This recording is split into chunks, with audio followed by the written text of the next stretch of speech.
नमस्कार दोस्तों, चलिए जानते हैं बिहार के हर जिले और हर क्षेत्र की 50 बड़ी और फटाफट खबरें सिर्फ 10 मिनट में। लेकिन उससे पहले आप ये वीडियो बिहार के किस जिले से देख रहे हैं हमें कमेंट में जरूर बताइए। बिहार सरकार ने महिला सशक्तिकरण को बढ़ावा देने के लिए मुख्यमंत्री महिला उद्यमी योजना के तहत नए आवेदन पोर्टल की शुरुआत की है। इस योजना के जरिए महिलाओं को अपना व्यवसाय शुरू करने के लिए 2 लाख रुपए तक की वित्तीय सहायता दी जा रही है। आज पटना में आयोजित एक कार्यक्रम में विभाग ने स्पष्ट किया कि इस वर्ष 50 से अधिक महिलाओं को इस योजना से जोड़कर उन्हें आत्मनिर्भर बनाया जाएगा, ताकि ग्रामीण अर्थव्यवस्था में उनकी सक्रिय भागीदारी सुनिश्चित हो सके। सीमांचल और कोसी क्षेत्र के मक्का किसानों के लिए राज्य सरकार ने आज एक बड़ी राहत की घोषणा की है। फसल कटाई के बाद होने वाले नुकसान को कम करने के लिए मक्का सुखाने वाली मशीनों और भंडारण यूनिट्स पर 50% की सब्सिडी दी जाएगी। कृषि मंत्री ने आज पूर्णिया में बताया कि इस कदम से किसानों को अपनी उपज का बेहतर मूल्य मिलेगा और बिचौलियों पर उनकी निर्भरता कम होगी। इच्छुक किसान आज से ही कृषि कार्यालय में इसके लिए पंजीकरण करा सकते हैं।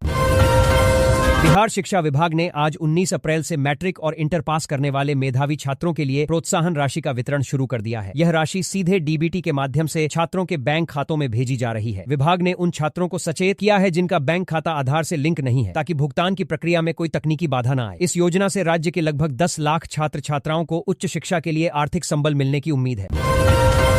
मौसम विभाग ने आज बिहार के पूर्वी जिलों जैसे अररिया और पूर्णिया के लिए येलो अलर्ट जारी किया है। इन इलाकों में शाम के समय तेज हवाओं के साथ बारिश और वज्रपात होने की आशंका जताई गई है। दूसरी ओर दक्षिण बिहार के जिलों में भीषण गर्मी का प्रकोप जारी है, जहां पारा 42 डिग्री सेल्सियस को पार कर गया है। प्रशासन ने लोगों को लू से बचने के लिए दोपहर के समय घर में रहने और पर्याप्त पानी पीने की सलाह जारी की। जीविका दीदियों द्वारा तैयार किए गए उत्पादों को बाजार मुहैया कराने के लिए आज पटना और मुजफ्फरपुर में विशेष सरस मार्ट आउटलेट्स का उद्घाटन किया गया। इन केंद्रों पर शुद्ध मसाले, हस्तशिल्प और जैविक सब्जियां सीधे ग्राहकों को बेची जाएंगी। सरकार की इस पहल का उद्देश्य महिला स्वयं सहायता समूहों की आय में वृद्धि करना और उन्हें सीधे बाजार से जोड़ना है। इससे ग्रामीण महिलाओं को अपने उत्पादों का उचित मूल्य मिलेगा और उनकी आर्थिक स्थिति में काफी सुधार देखने को मिलेगा।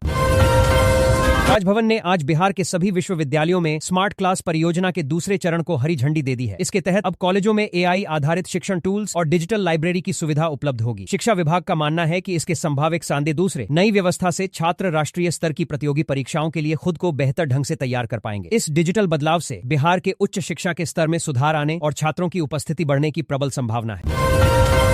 गंगा किनारे के जिलों में जैविक खेती को विस्तार देते हुए सरकार ने आज जैविक कॉरिडोर योजना में 5 नए जिलों को जोड़ने की घोषणा की है। इस योजना के तहत जैविक खेती अपनाने वाले किसानों को प्रति एकड़ 11,500 रुपए की अग्रिम सहायता राशि दी जाएगी। आज भागलपुर में आयोजित किसान गोष्ठी में विशेषज्ञों ने मिट्टी की सेहत सुधारने के लिए रसायनों के उपयोग को कम करने पर जोर दिया। इससे बिहार के कृषि उत्पादों की मांग अंतर्राष्ट्रीय बाजार में बढ़ने की उम्मीद है। स्वास्थ्य विभाग ने आज से बिहार के 10 जिलों में महिलाओं के लिए मुफ्त कैंसर स्क्रीनिंग कैंप का आयोजन शुरू किया है। इन कैंपों में मुख्य रूप से ब्रेस्ट और सर्वाइकल कैंसर की जांच की जाएगी। स्वास्थ्य सचिव ने बताया कि प्रारंभिक स्तर पर बीमारी का पता लगाकर कई महिलाओं की जान बचाई जा सकती है। आशा कार्यकर्ताओं को जिम्मेदारी दी गई है कि वे ग्रामीण क्षेत्रों की महिलाओं को इन जांच केंद्रों तक लाएं, ताकि इस गंभीर बीमारी के प्रति सामाजिक जागरूकता फैलाई जा सके। मुंगेर के दशरथी गांव में आज भूमि विवाद को लेकर 2 गुटों के बीच हिंसक झड़प हुई, जिसमें कई लोग घायल हो गए। स्थिति को देखते हुए जिला प्रशासन ने वहां भारी पुलिस बल तैनात किया है और अब तक 3 मुख्य आरोपियों को गिरफ्तार कर लिया गया है। पुलिस अधीक्षक ने लोगों से शांति बनाए रखने और सोशल मीडिया पर किसी भी प्रकार की भ्रामक जानकारी साझा न करने की अपील की है। वर्तमान में गाँव में सुरक्षा के पुख्ता इंतजाम किए गए हैं।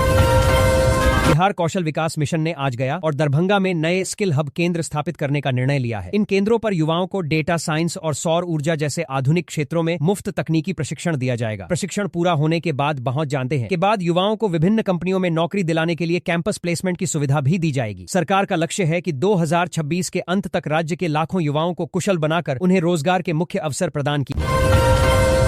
पथ निर्माण विभाग के अधिकारियों ने आज गंगा नदी पर बन रहे नए 4 लेन पुल के निर्माण कार्यों का निरीक्षण किया। यह पुल महात्मा गांधी सेतु के समानांतर बनाया जा रहा है और इसके जून 2026 तक पूरा होने की संभावना जताई गई है। पुल के बन है जाने से उत्तर और दक्षिण बिहार के बीच का सफर न केवल आसान होगा, बल्कि व्यापारिक गतिविधियों में भी काफी तेजी आएगी। अधिकारियों ने निर्माण कंपनी को मानसून आने से पहले मुख्य ढांचागत कार्य पूरा करने के निर्देश दिए हैं। बिहार सरकार ने आज 19 अप्रैल 2026 को राज्य के भूमिहीनों और आर्थिक रूप से कमजोर परिवारों के लिए आवास सहायता योजना के एक नए चरण की शुरुआत की है। इस योजना के तहत सरकार उन परिवारों को 1.2 लाख रुपए की सहायता राशि देगी जिनके पास अपना तहाले के लिए आवास इनके पास इस मौने